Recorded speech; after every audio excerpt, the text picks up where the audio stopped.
Bismillah, subhanallah.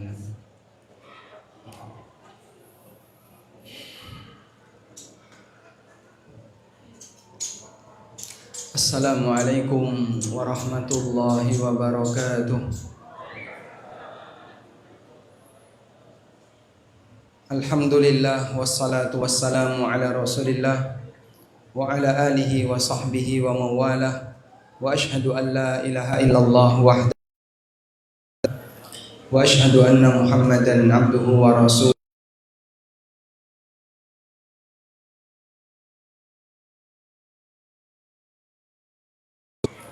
Yang kami hormati Bapak Bupati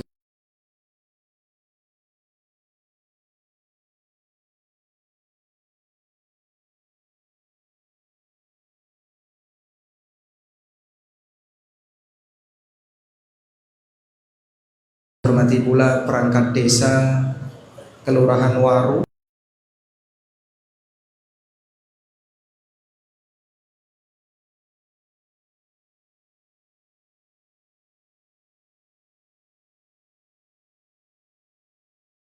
undang dalam acara peresmian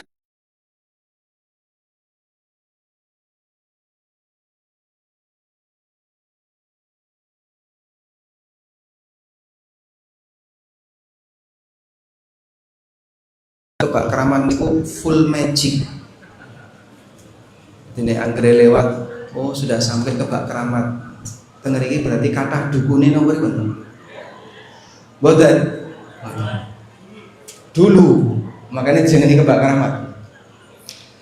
Syukur alhamdulillah layak kita haturkan kehadirat Allah Subhanahu wa taala.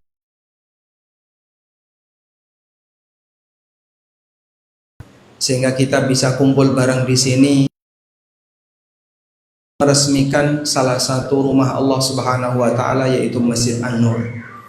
Salawat dan salam semoga tercurah untuk Nabi Agung Muhammad sallallahu alaihi wasallam atas perjuangan besar beliau dalam mendidik umat sehingga kita bisa merasakan indahnya Islam. Saat ini pun pukul 8:52. Jenengan pengen ceramai dawa napa pendek? Dawa. Nek bapak-bapak seneng sing dawa atau pendek, Pak? Dawa. Nek ibu-ibu sing pendek mawon nggih, pun. Niki pun dalu nggih. Jadi tidak boleh lama-lama sebab biasanya acara peresmian itu yang paling utama adalah acara untu. Nah pun telah sedaya niki. Bapak Ibu yang dimuliakan Allah Subhanahu wa taala. Tadi telah kita simak satu pembacaan ayat yang dibacakan oleh qari sebelum beberapa sambutan disampaikan. Piyambake At-Taubah ayat yang ke-18.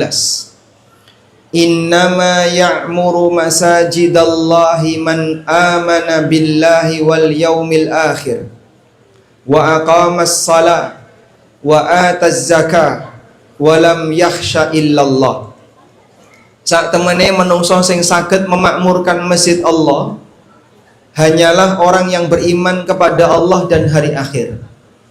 Wa aqamas salat, yang mau menegakkan salat, wa ataz zakah, dan mau menunaikan zakat, wa lam yakhsha illallah, dan dia tidak punya rasa takut kecuali kepada Allah.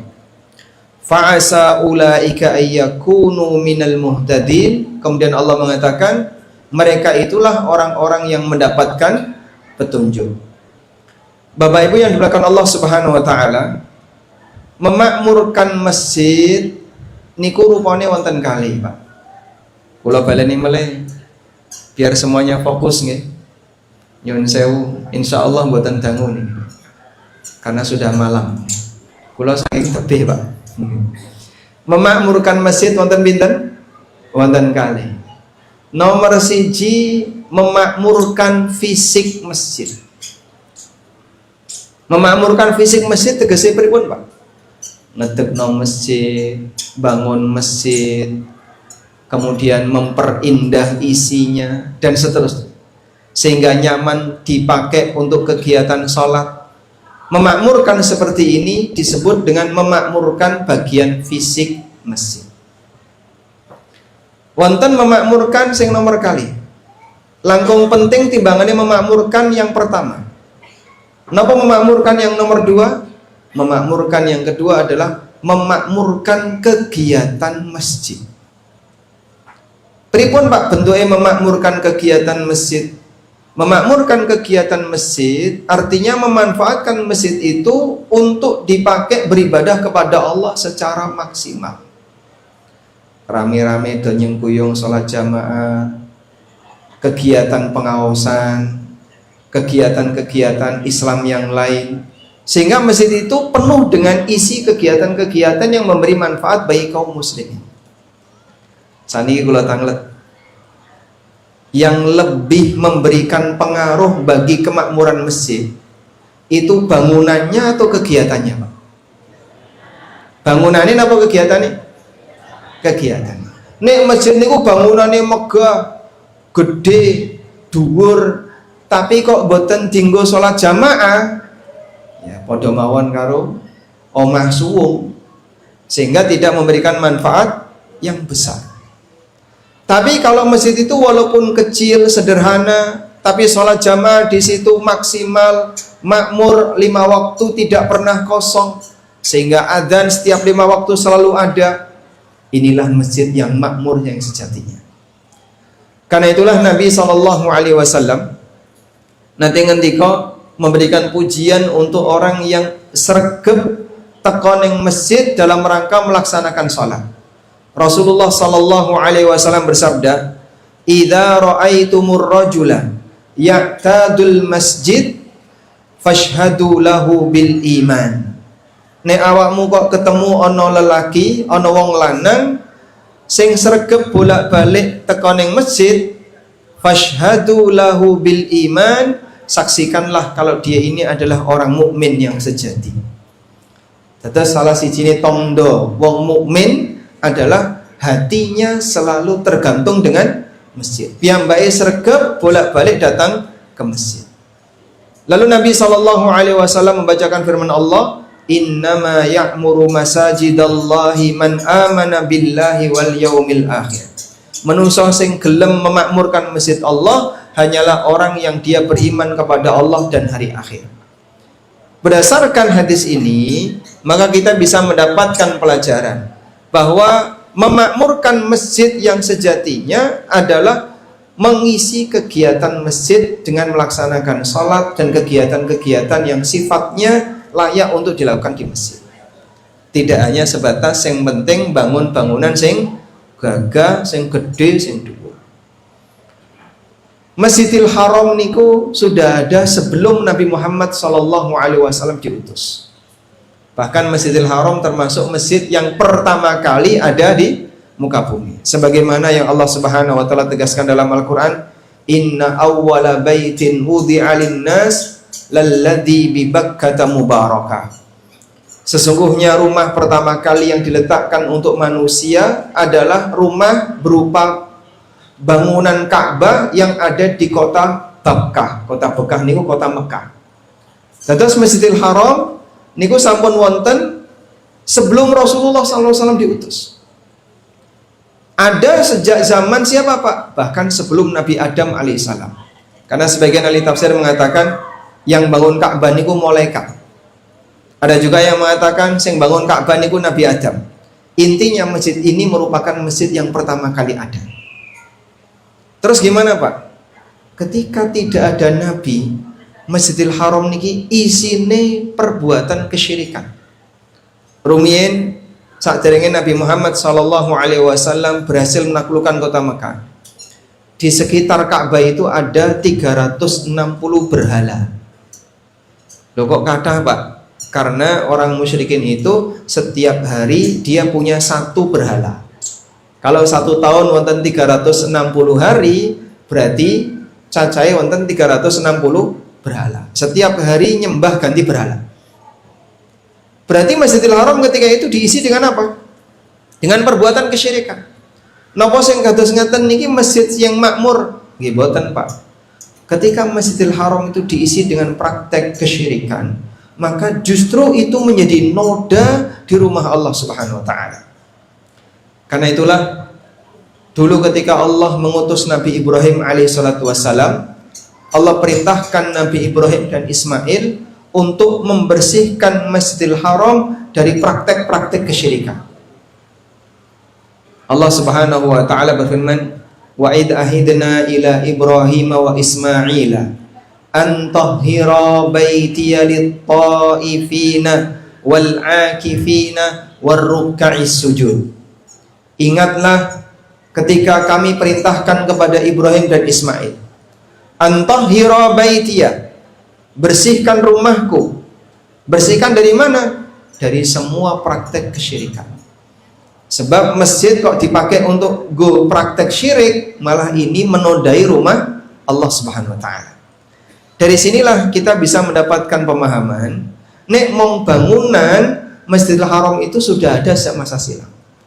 Tapi baru disebut sebagai Masjidil Haram sing makmur nalikane para nabi membersihkan masjid ini dari semua perbuatan kesyirikan dan diisi dengan perbuatan ketaatan.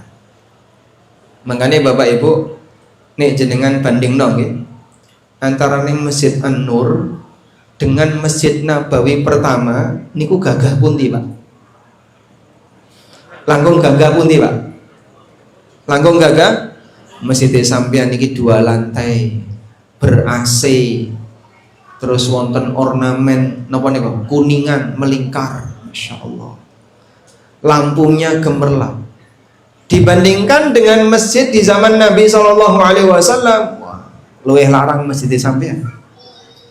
Tapi kalau kita tanya lebih makmur mana, Masjid An-Nur ataukah Masjid Nabawi di masa silam? Masjid Nabawi. Sampai Nabi Muhammad SAW nanti ngendika, baina hijri wa mimbari raudhatun min riyadil jannah.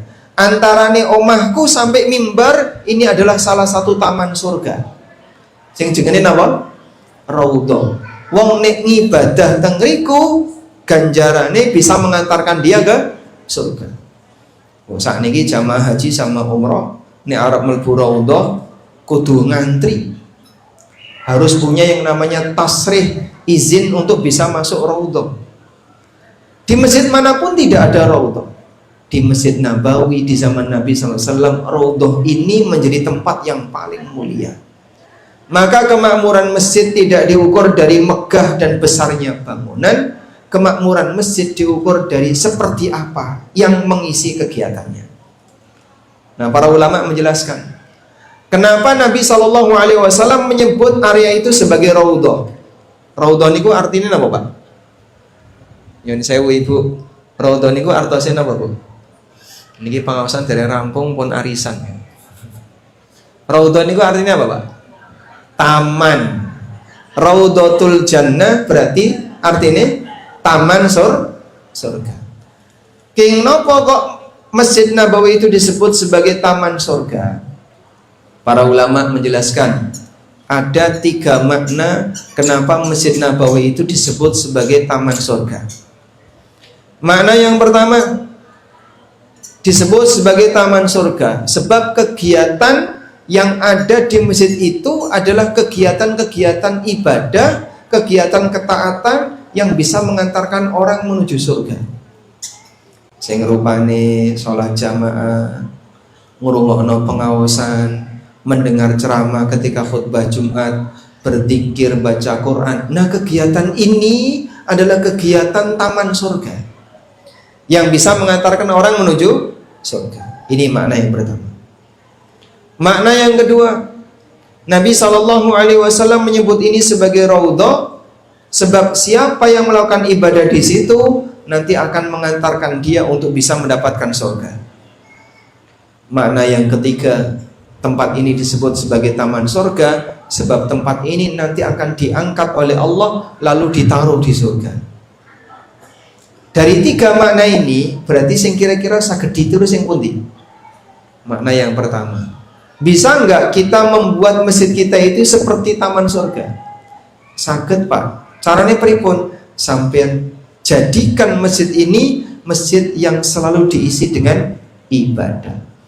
sing rupane sholat jamaah, membaca Al-Quran, dzikir, ngrungokno pengajian, melakukan ketaatan. Ketika ibadah itu kita laksanakan di tempat seperti itu, maka suasananya kados dene taman surga. Makanya Rasulullah Sallallahu Alaihi Wasallam pernah memberikan pesan, "Idza marartum biriyadil jannah farta'u." Nek awakmu kok lewat ketemu taman surga, mendekatlah. Para sahabat tanglet, "Wa ma riyadul jannah ya Rasulullah?" Yang disebut dengan taman surga itu apa ya Rasulullah? Kata Nabi Sallallahu Alaihi Wasallam, "Hilakut dzikri." Yang disebut sebagai taman surga itu adalah kumpulan orang-orang yang mereka sedang mengingat Allah. Wonten sing maca Quran, ana sing ngaji, ana sing dzikir, ana sing pengajian, itu semuanya orang yang sedang mengingat Allah. Sehingga monggo nek sampun paham kados ngeten niki, kita sekarang berlomba, bisa enggak Masjid An-Nur ini menjadi taman surga? Tergantung dari jamaah yang memaksimalkannya. Nek masjid gede niki ukuran pinten gitu. Nek teng mriki ukuran pinten niku? 296 meter total wakaf yang dibangun masjid. 296 niku nek dirata-rata nggih saged menampung 200 orang. Nanggung ya, Pak? Nanggung. Pas peresmian ini kalau semuanya masuk masjid, kira-kira cukup nggak, Pak? Bukan cukup. Jadi mereka datang untuk meresmikan. Setelah itu nggak pernah datang lagi. Oh, saking tebih undangan. Nah, kalau kita makmurkan masjid ini dengan aneka kegiatan ketaatan, amal soleh, sing rupane sholat jamaah, pengajian dan seterusnya, insya Allah masjid ini akan bisa menjadi seperti taman surga. Terus manfaatin apa, Pak? Nalikane masjid niki jenengan makmurkan dengan maksimal, maka insya Allah sing wakaf masjid, mbok sing urun semen, sing wakaf tanah, sing urun untuk bangun cor-coran dan seterusnya, pahalanya makin besar. Ojo sampai masjid megah tapi kosong dari isi dan makna. Kalau niki nanti kepanggih, Pak, wonten masjid nggih, pokoknya rodok tepi saking ngriki, Pak. Mboten usah disebut daerah iki. Masjidnya itu besar sekali, Pak. Halamannya luas. Dari titik parkir mobil sampai masuk itu kurang lebih mungkin jalan kaki berapa ya? Adalah 100-an meter. Jauh sekali.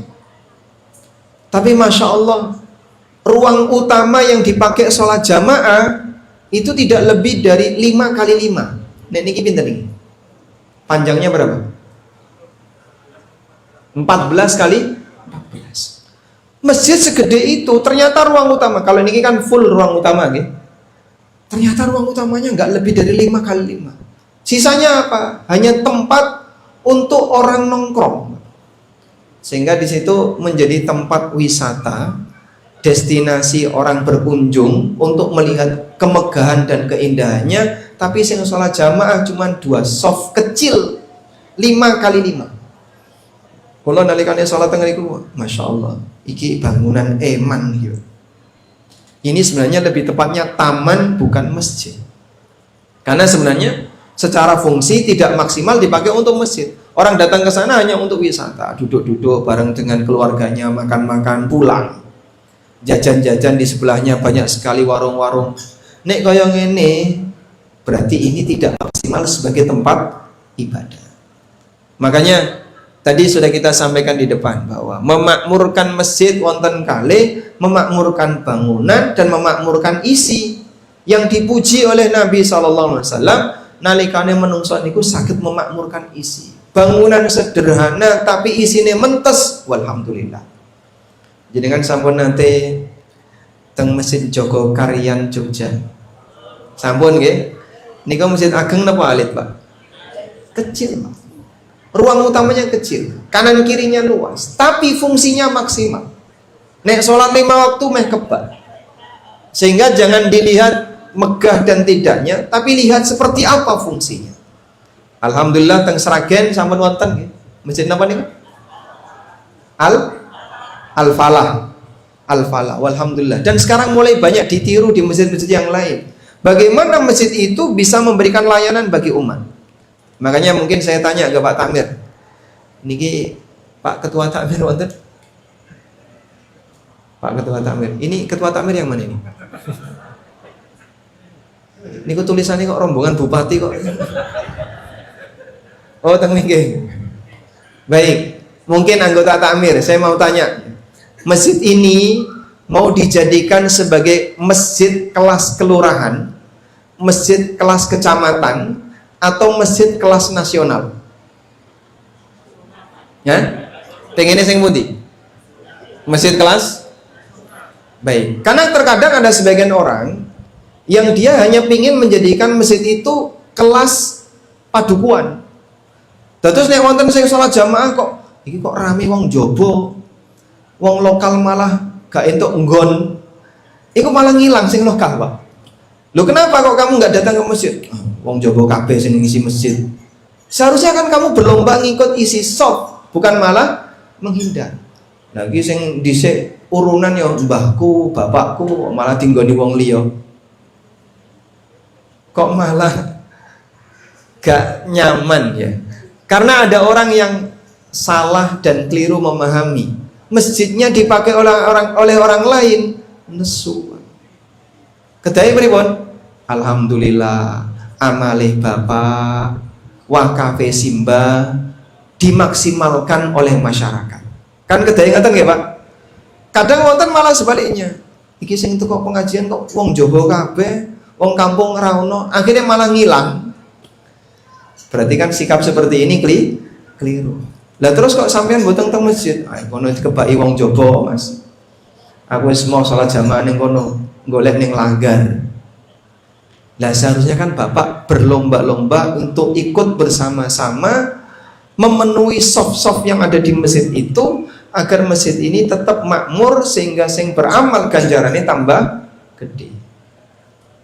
Terus kalau sudah sepakat masjid ini mau dijadikan masjid kelas nasional, maka pertanyaannya adalah bisa nggak memberikan program yang sifatnya memberi layanan bagi masyarakat secara luas.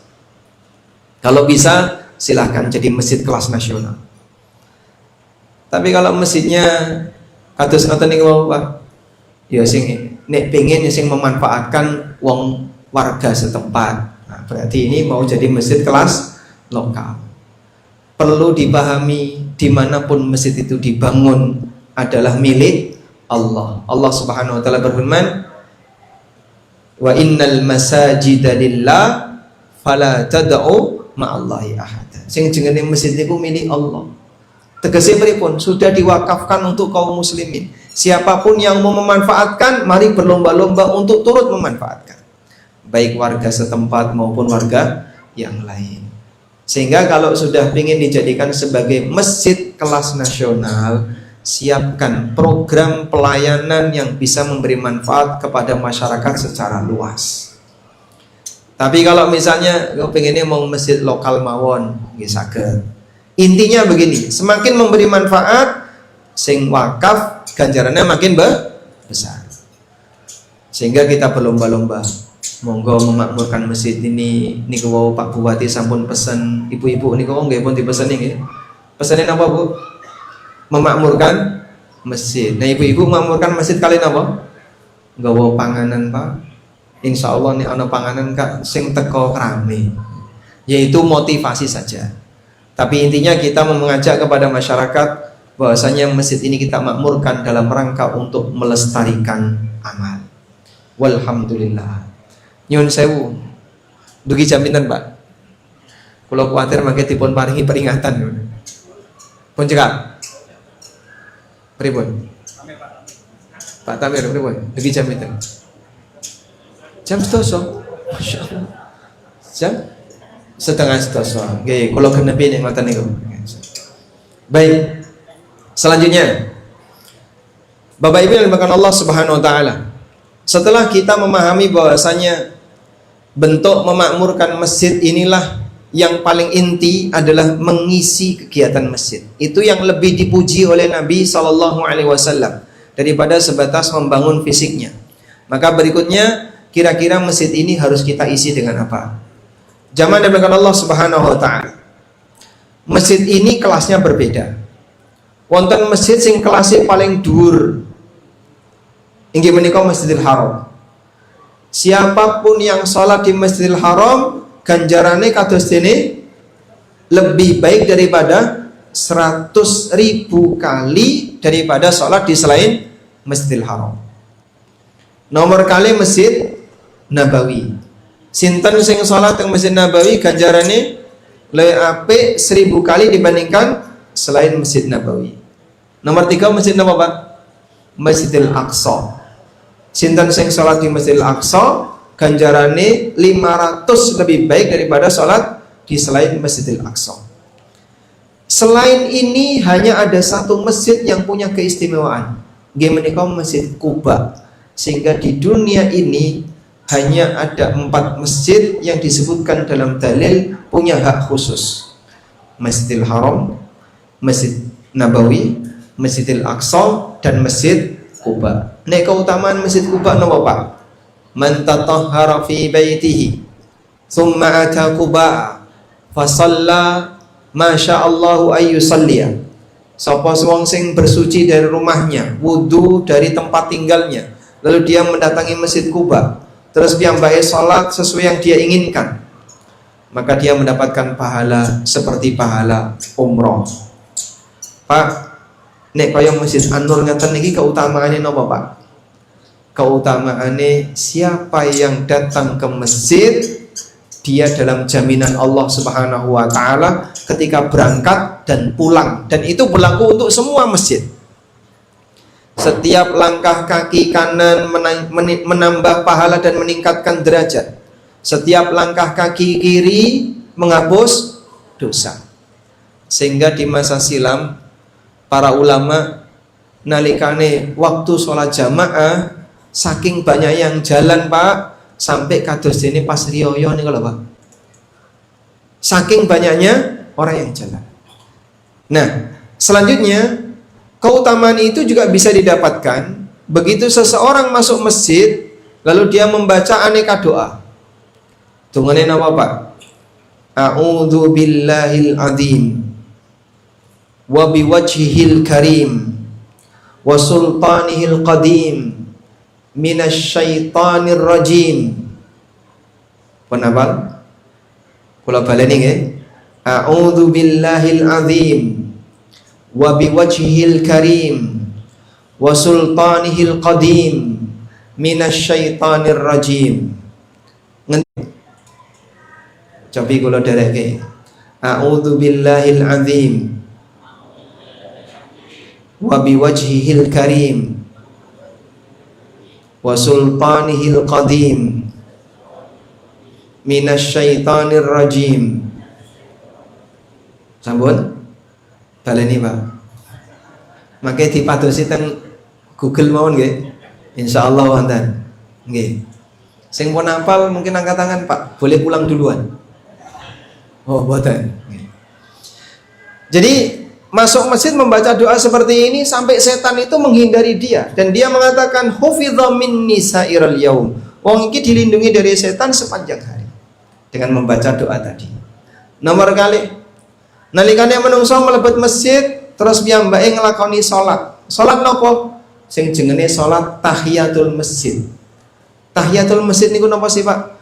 Tahiyat niku artosipun penghormatan. Masjid berarti penghormatan untuk masjid. Ini salat yang sangat ditekankan. Kita menghormati rumah Allah yang merupakan tempat suci dan paling dicintai oleh Allah dengan cara nalikane mlebet langsung nglakoni salat 2 rakaat. Sampai Rasulullah sallallahu alaihi wasallam menyampaikan pesan, "Idza dakhala ahadukumul masjida fala tusalli fala tajlis hatta yusalli rak'ataini." Nalikane awakmu mlebu masjid aja lungguh dhisik sampai salat 2 rakaat. Sing disebut dengan salat napa niku? Tahiyatul masjid. Kalau tanglet ibu-ibu yang sing teng leben niku salat mboten? Bludas-bludus langsung nunggu. Nah, adabnya Kalau kita masuk masjid, sholat terlebih dahulu sebagai bentuk penghormatan kita untuk rumah Allah Subhanahu wa taala. Selanjutnya, nek jenengan ngelakoni sholat jamaah, maka nanti kerjakan sholat qobliyah. Selesai sholat qobliyah, duduk.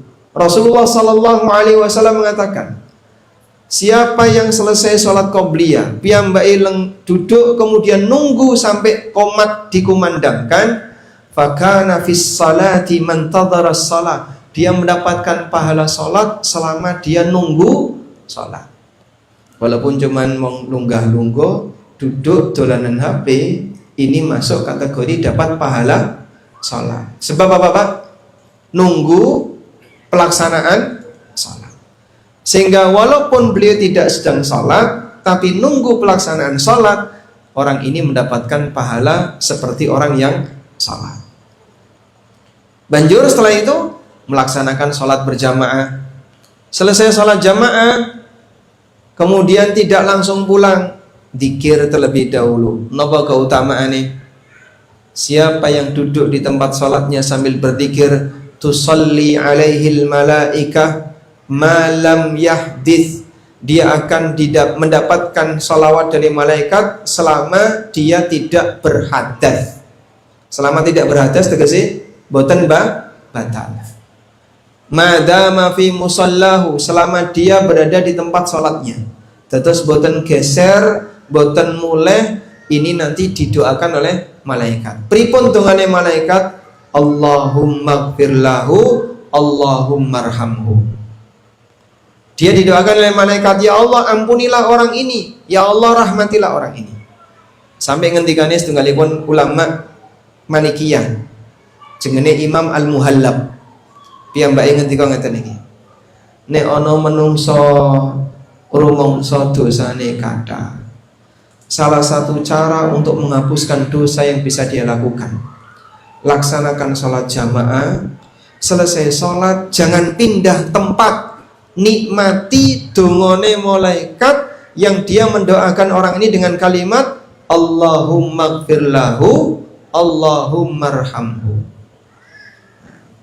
Tapi biasanya nek koncone wis do mulai ora betah, bolak-balik delok jam, makanya butuh latihan.